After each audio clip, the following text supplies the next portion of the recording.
अगली खबर, creative freedom एक ऐसी चीज है जिसका कई बार गलत फायदा उठाया जाता है। ऐसा देखा गया है कि क्रिएटिव फ्रीडम के नाम पर संवेदनशील मामलों का भी मजाक उड़ाया जाता है। ऐसे अनेकों कदम उठाए जाते हैं जिनसे नए विवाद खड़े हो जाते हैं, और खास तौर पर जब ऐसा लगता है कि सामने वाला उतने गुस्से से इसका प्रतिकार नहीं करेगा या उसे कमजोर समझा जाता है। वरना कुछ धर्म से जुड़े मामले ऐसे भी हैं जिसमें सब सोच समझ कर चलते हैं, जैसे आग पर कदम रख रहे हैं। लेकिन ये नया मामला देखिए, एक फिल्म को लेकर आया है जिसका नाम है घूसखोर पंडित। ओटीटी प्लेटफॉर्म नेटफ्लिक्स पर घूसखोर पंडित टाइटल के साथ एक फिल्म रिलीज होने वाली है जिसमें मनोज वाजपेयी लीड एक्टर है। ये फिल्म मशहूर डायरेक्टर नीरज पांडे ने बनाई है। फिल्म का ट्रेलर रिलीज होने के बाद से ही इसके टाइटल को लेकर देश भर में बवाल है। आरोपी के इस फिल्म के टाइटल से ब्राह्मण समाज को अपमानित किया गया है। फिल्म के टाइटल में ब्राह्मणों को घूसखोर बताया गया है और इसलिए देश भर के संगठन इसे जातिवादी भेदभाव बता रहे हैं। लोगों का गुस्सा इस बात पर है कि फिल्म का टाइटल तय करते वक्त जानबूझकर एक विशेष जाति के लोगों को घूस लेने वाला विलन दिखाया गया। सोशल मीडिया पर यह बात सुलग रही है और बड़ा मुद्दा बन रहा है। नेटफ्लिक्स इंडिया ने अपने यूट्यूब चैनल पर इस फिल्म का ट्रेलर रिलीज किया है। इस ट्रेलर में लड़की के साथ हुई एक दर्दनाक वारदात दिखाई गई और मनोज वाजपेयी का कैरेक्टर एक पुलिस अधिकारी के तौर पर है जिसका नाम है अजय दीक्षित।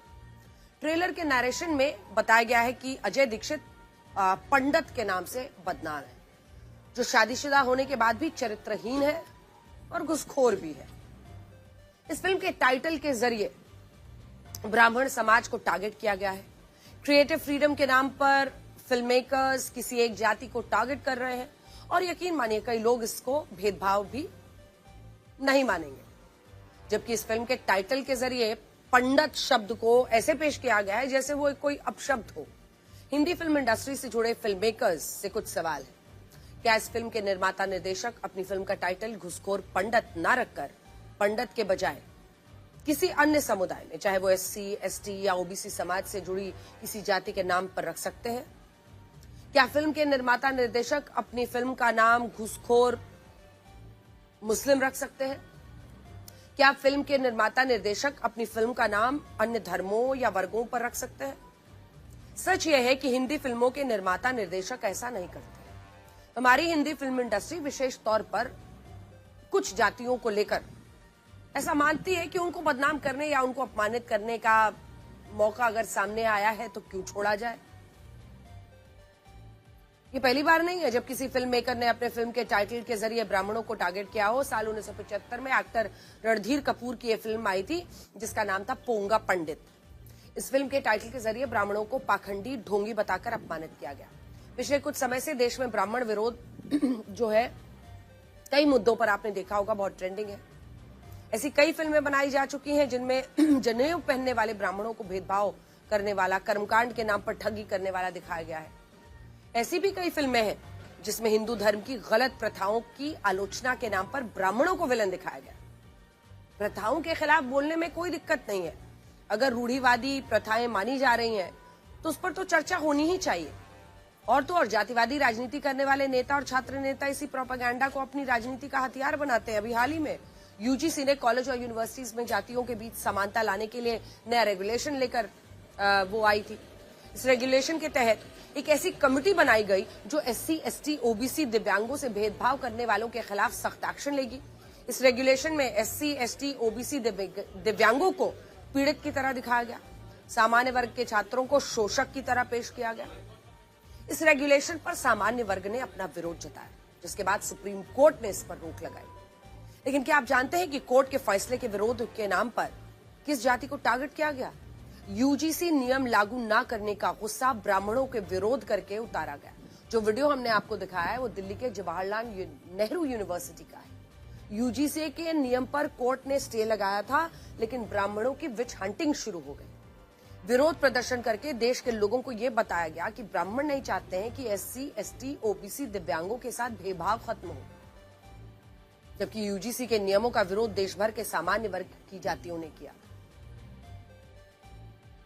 ब्राह्मणों के खिलाफ नफरत फैलाने वाले इस विरोध प्रदर्शन के लिए बाकायदा योजना तैयार की गई थी। करीब एक हफ्ते पहले जवाहरलाल नेहरू यूनिवर्सिटी जो है वहां के स्टूडेंट्स यूनियन के सोशल मीडिया पेज पर यूजीसी रेगुलेशन पर स्टे के मुद्दे पर एक रील डाली गई। इस रील में ब्राह्मणों को सामंतवादी बताया गया।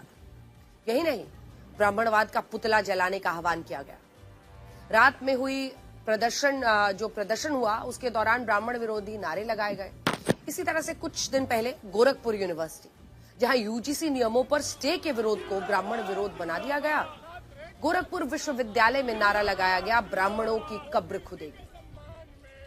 आप सोचिए, हमारे देश में जातीय समानता लाने की बात तो हो रही है, लेकिन इसी दौरान एक जाति की कब्र खोदने का विचार लोगों के दिमाग में भरा जा रहा है। हालांकि ऐसा नहीं है कि यूजीसी के नियमों पर स्टे के विरोध में ऐसा किया गया था। पिछले कई वर्षों से हमारे देश के कुछ विशेष लोगों का मुख्य एजेंडा ब्राह्मण विरोधी प्रोपेगेंडा है। साल 2022 में जेएनयू की दीवारों पर लिखा था, ब्राह्मणों भारत छोड़ो। इसके अलावा धमकी दी गई थी कि ब्राह्मणों और बनियों, we are coming for you, we will avenge. और यही नहीं, धमकी ये भी दी गई थी कि ब्राह्मण्स लीव द कैंपस। क्या ये चिंताजनक नहीं है कि जिस देश में जाति व्यवस्था को समाप्त करने की आवाजें उठती हैं, समानता की भावना पैदा करने की कोशिश की जा रही है, वहीं पर ब्राह्मणों को विदेशी कह दिया जाता है, उनकी कब्र खोदने की बात कही जाती है, फिल्मों से लेकर सड़क तक उनके खिलाफ माहौल बनाया जाता है। विडंबना यह है कि ब्राह्मणों के खिलाफ होने वाली यह नारेबाजी जातिगत भेदभाव के क्राइटेरिया में फिट ही नहीं बैठती।